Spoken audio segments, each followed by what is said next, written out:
ここが好きだよ日本人へようこそ。2019年ノージャパン運動で揺れた韓国。日本製品が買うな売るなと激しく排斥され、日本に行くことさえはばかられました。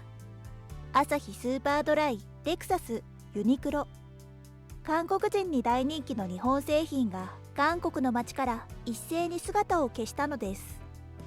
でも実は早く終わってくれないかなという心の叫び、決して口に出せないまでもユニクロ着たい、スーパードライ飲みたいという声はついに絶えることはありませんでした。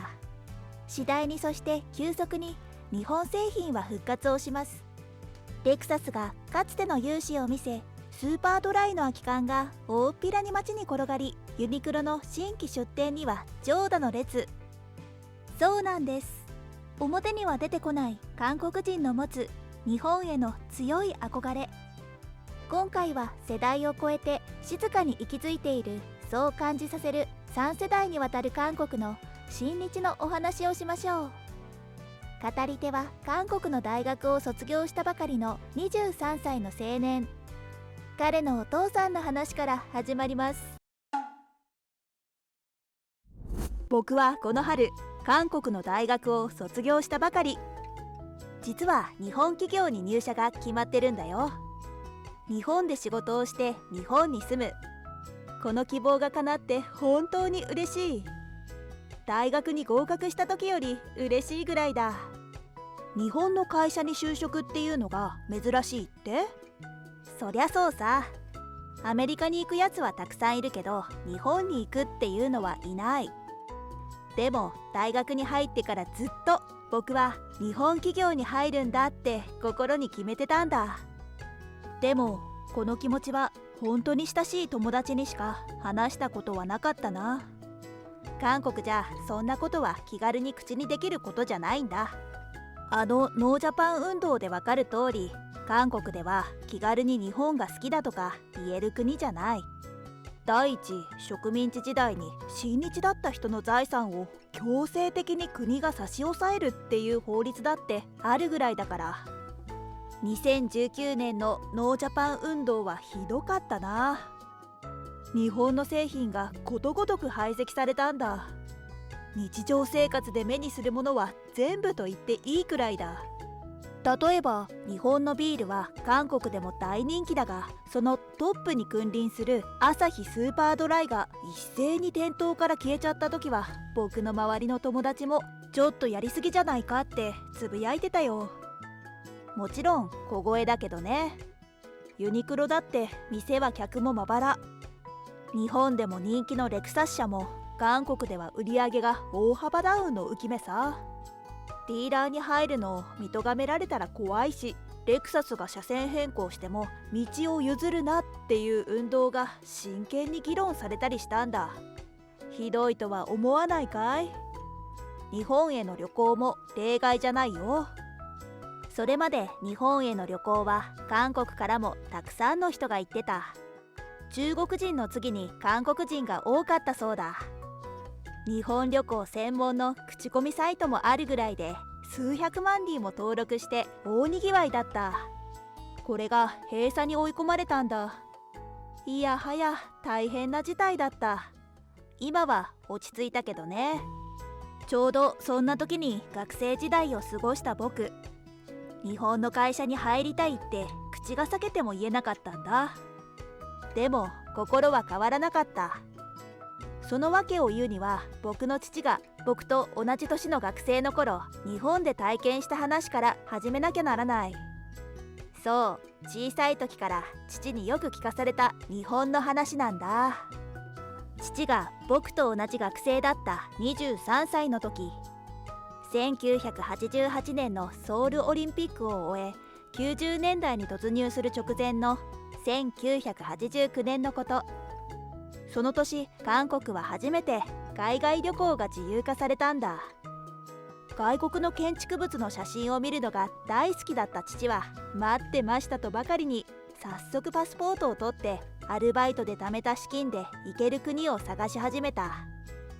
どこでもよかったんだけど、友達が行きたいって入れ込んでいた香港に行くことにしたんだ。夏休みに入ったばかりの時だ。毎日がお祭りのような喧騒の中にいるだけで外国に来たんだっていう実感が湧いたってさ。香港旅行で何が一番思い出に残ってる？僕がそう尋ねると意外な答えが返ってきた。香港の文物じゃないって言うんだ。4泊旅行の中盤の夜のこと。若い父もようやく疲れが出たのかベッドに寝転がってテレビを眺めていると、軽快で勇壮な音楽に乗ってアニメが始まった。父はその異様なヒーローの姿とそれを歌い上げる主題歌に目と耳が釘付けになったというんだ。後で知るんだが、それは日本のテレビアニメデビルマンだった。もちろん香港は当時イギリス領。主題歌には日本語が出て、親切にもその英字幕がある。ストーリーが始まってからもずっと英語の字幕が流れてる。父は一気に見終わるまで同じ姿勢で固まってしまった。悪魔と人間を足してデビルマン。なんて単純だけど分かりやすいネーミングなんだ。悪魔界を捨てた裏切り者、悪魔と戦う悪魔だって？父はホテルで見たこのデビルマンが大好きになった。次の夜の放送の時には主題歌が始まってから香港の雑貨屋で買ってきた中古のラジカセで録音した。なぜって、父はこの主題歌を日本語で歌いたくなったんだって。だから音をテープに取って持ち帰ろうと思ったんだ。父にとって香港旅行の第一の思い出は日本のアニメデビルマンだった。帰国した父は早速どうしたんだと思う？主題歌を早速お父さんに見せたんだ。つまり僕にとってはおじいさんだね。正確な日本語と意味を教えてもらおうと思ったんだ。おじいさんは当時60歳。植民地時代に日本の教育を受けてる。日本語が結構喋れるんだ。テレビのニュースなどで日本人が話してる場面では僕らは字幕を見るが、おじいさんは聞き取れているので画面を見ていなかったりする。でも普段は決して日本語を喋ることはなかったし、自分から日本のことを話すことはなかった。でも子供の頃に経験した日本のことを話し出すと止まらなくなる時もある。日本のみかんは甘くてうまかった。また食べたいっていう話は必ず出てくる。おじいさんは喜んでテープを聞いてくれて、スラスラと正確な日本語の発音と字を教えてくれた。あれは誰だ誰だ誰だ。あれはデビルマンデビルマン。裏切り者の名を受けて全てを捨てて戦う男。しかし後半はおじいさんにもわからなかった。早口のカタカナらしい。父はどうしてもその部分を知りたくなった。おじいさんと同世代の近所のおばさんに聞いてもらったりしたけど、どうしてもわからない。デビルマンの歌の後半を知りたい。何が歌われているんだろう。日本に行けばわかるかも。父はその思いを止められなくなった。そして夏休みが終わる前に一泊だけど日本に行くことにしたって言うんだ。笑っちゃうよね。アニメの歌を知りたいっていう理由で日本に行くなんて。父も笑いながら話すんだけど、当時は真剣だったんだ。でもお金が足りない。とても飛行機代まで届かない。父はプサン、大阪南港間の航路で行くことにしたんだ。今のように観光旅行者が多く乗ることはなく、日本と韓国を往復する在日韓国人がほとんどだった。夕方に出港、朝には到着。料金は学生なら飛行機と比べ物にならない破格だった。ビジネスマンや売り物をいっぱいに背負ったおばあさん。船の中で日本の話を聞いたりして、それは楽しい船旅だったっていうよ。そしていよいよ日本。アジアの先進国だ。期待に胸が高まる。でも大阪南港は釜山港とあまり変わらず拍子抜け。それに人も少ない。目的地はおじいさんと相談して決めた大阪城だ。大阪城は韓国では侵略者として教えられた豊臣秀吉が建てた城だ。